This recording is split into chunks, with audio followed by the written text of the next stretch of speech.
and I wanted to talk about Caleb Maupin has this political, group or think tank, whatever you want to call it.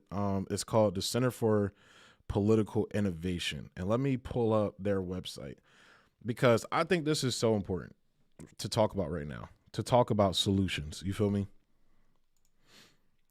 That we can have. So I'm pulling this up right now and let's get into it.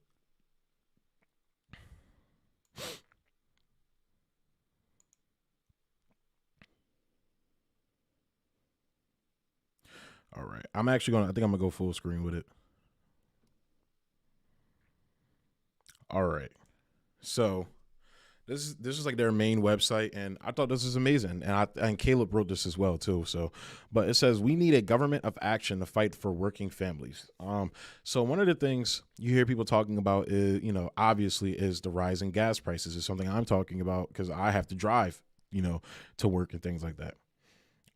And for Americans that do have to drive to work, it's insanity. And I feel like, but while everybody's like, complaining about it, and I'm not using complaining as a to shit on the people complaining about it. They're justified in complaining about it. The solutions people have that I hear a lot of people having, especially like conservative minded folk, is doubling down on capitalism when capitalism created this situation. And when I have these conversations with people, I try not to delve too much. Like I try not to bring up the communist stuff too much because you have to ease a lot of Americans into it when you're talking to them about these political situations and shit like that. Again, giving the propaganda that happened in the United States surrounding, during the Cold War, surrounding socialism and communism and Marxism, Leninism, whatever it is.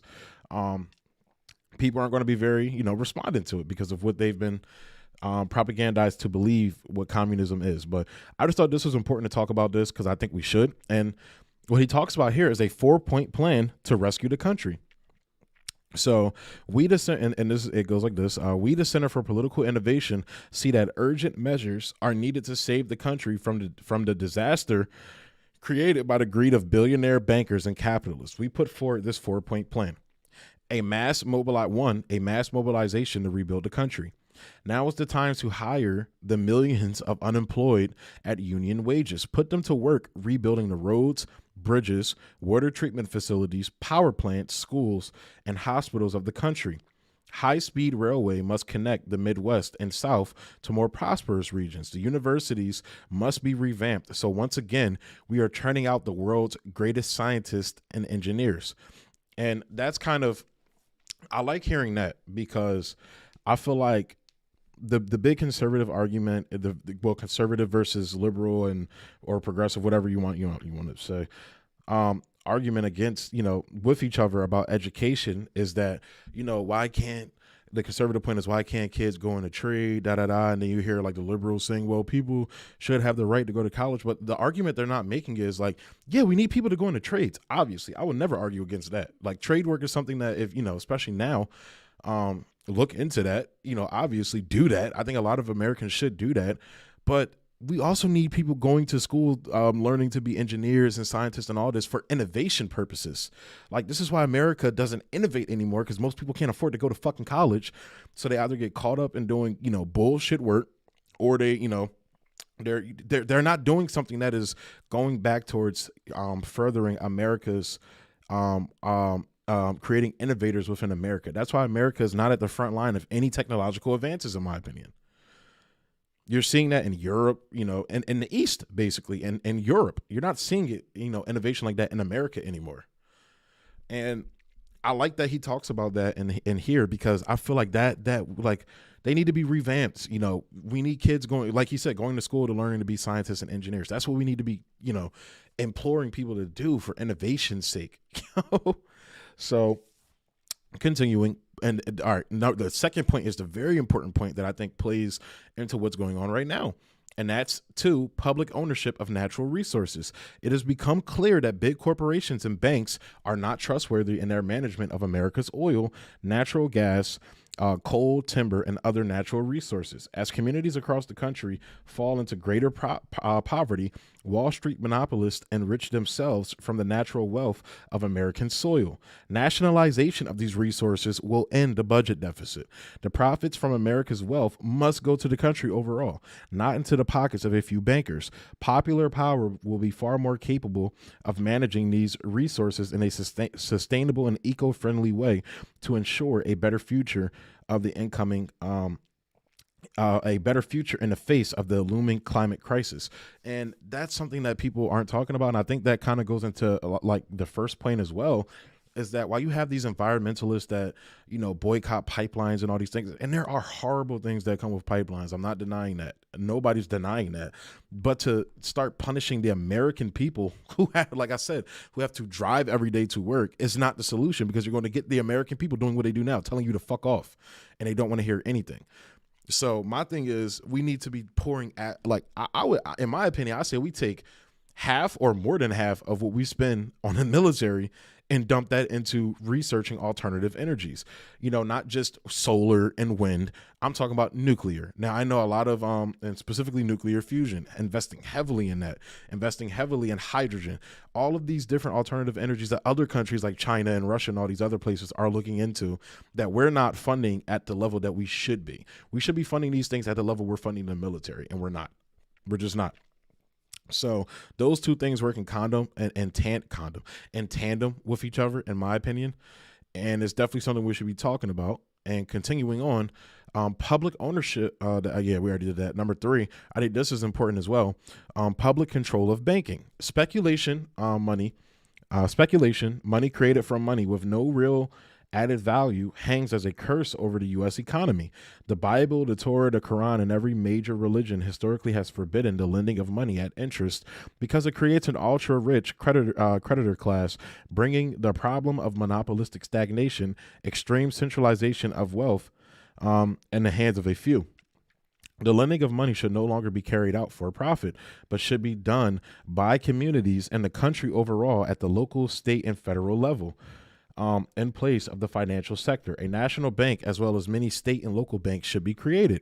Credit should be assigned in accordance with an overall economic plan securing long-term growth and development. Interest should be paid back into the public budget, lifting the burden of taxation from the working families. That's something I feel everybody can get on board with, especially that last point, lifting the burden of taxation from the working families. That is just insane to me. Could you imagine if all of the money that goes down with banking and shit like that was going into the public good? Could you imagine how much shit we could do with that? But unfortunately, because it's controlled by capital, that cannot happen. That's, again, these are hallmarks that Marxism and Leninism is talking about. That's why I really fuck with what Caleb says a lot, because what he's saying, this is something the American people will hear out. Not this like doomer-esque socialism that's being pushed, or this bullshit like vote Democrat progressive shit that like people like Majority Report and Young Turks are doing. Like, this is actually giving solutions to problems to America, to Americans, like showing them, well, we have a solution.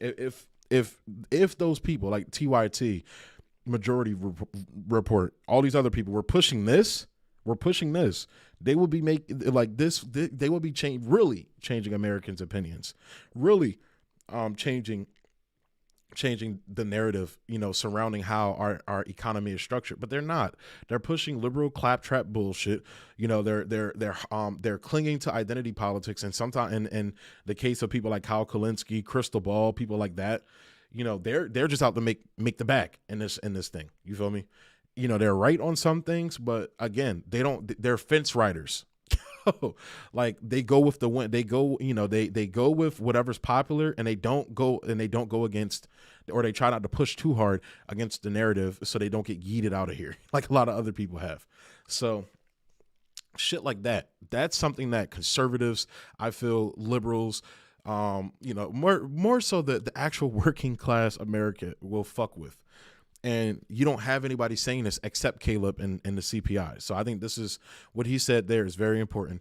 And 4, I think is extremely important, and that is an economic Bill of Rights. In his final State of the Union address, President Franklin Roosevelt proposed an economic bill of rights. The right to a job, housing, education, and health care must be added to the U.S. Constitution. No one in the country should be left hungry while so much wealth exists. No one should be homeless in a country with millions of empty houses and apartments. All who can work should be hired to do useful work building a better America. Education should be considered a necessity for maintaining an informed population and healthy country. And in conclusion, the crisis facing the United States, exacerbated by the pandemic, is rooted in a capitalist system. The U.S. has embraced insane libertarian neoliberal economics, the setting up of prisons for profit, schools for profit, and private military contractors, all while reducing the public budget and decreasing the quality of life for the population. The public is viewed by the ruling class the public is viewed by the ruling elite as an obnoxious horde to be controlled and managed, and when they're not useful, killed. Honestly, if you ask me, the United States and the rest of the world are being reduced to a greater poverty in order to ensure that a clique of big bankers and international monopolies can stay at the top of a global high-tech economy. The danger of a new world war hangs over the U.S. as it threatens countries like China, Russia, and I'm pretty sure he wrote this before the Russia, the current situation we're in. Well, he did because they're doing it right now. They're pushing us to the brink of World War III right now. But like China, Russia, Iran, and Venezuela, we, the CPI, reject this vision for degrowth, a 21st century dark age. Human creativity must be unleashed to build a better future. This 4-point plan is intended to move the USA toward a rational, socialist, planned economy. America was founded on slavery and genocide of native peoples. But the legacy of ugly wars and racism are not the only side of this country.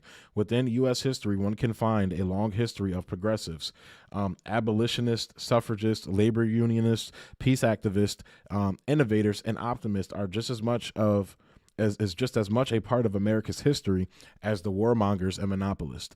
The progressive side of the American people must be awakened in order to reconquer political power and drive out the war makers and bankers.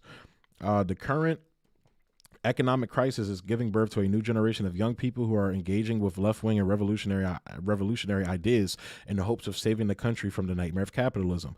Those who feel a sense of responsibility, patriotism, and morality must take history into their own hands. The time is now. We need a government of action to fight for working class families. So I just think that 4-point plan, like if you show this to somebody, like there's no minus the end where he goes into like the socialist stuff and all that. While I am somebody that agrees with that, I feel like even with that, there are very few people who will look at you like you're crazy for saying shit like that. And that is honestly, in my opinion, like we need. Let me come back. My bad. I'm coming back to this. Like those are solutions that I feel American people can get behind, basically. And the fact that the left isn't talking about this is ridiculous. Like with the gas situation going on right now, instead of looking to debunk and shit on what conservatives are saying right now, which you can't because they're correct when it comes to the energy stuff, they're correct. On some, smaller details and everything, they may be misguided or wrong on, but the overall point, they're correct. Like this is a problem for everyday Americans. Why are leftists not looking to use that energy, to push for revolutionary motions? Why were we trying to call all of the truckers? Well, not me because I wasn't doing that, but why were leftists trying to call it, just castigate the truckers as Nazis and all this other bullshit? But then on the flip side, they're perfectly okay with Nazis in Ukraine. Why were we not trying to engage with those people? You feel me? And push for more things, other than just the COVID stuff, which they're right for pushing for because they're workers who don't want that shit. So you can't say you're pro worker and then when workers rise up, you're against it because like some of them are conservative and like a couple idiots are out there with dumb shit, doing dumb shit basically. So this and again, this is why I really fuck with Caleb's work, what he's been doing, because he harps on that. He talks about that a lot. Like we have to. I think his saying is like, out of the movement into the masses. I think that's what he says a lot. And I really rock with that because you have a lot of people that sit, they read theory all day or talk about theory, or they sit here and debate Democrat versus Republican. We need to get more Democrats in office, or we need to start a third party. Nigga, get out there. Like we need to get out here and start getting strikes done, bro. We need to get out here and start actually talking to conservatives. Like at the very least, talk to conservatives and working class people that you may disagree with. So I really rock with this 4-point plan. I thought, I thought I would share that with you guys, and share, when I clip this, definitely share the video and start sending it to people, or I'll link it down below too. Send the actual 4-point plan to people so they can read it themselves, because I think these are ideas that we need to be talking about. So, gonna go ahead and close that story out there, guys, and overall, wind down the stream overall.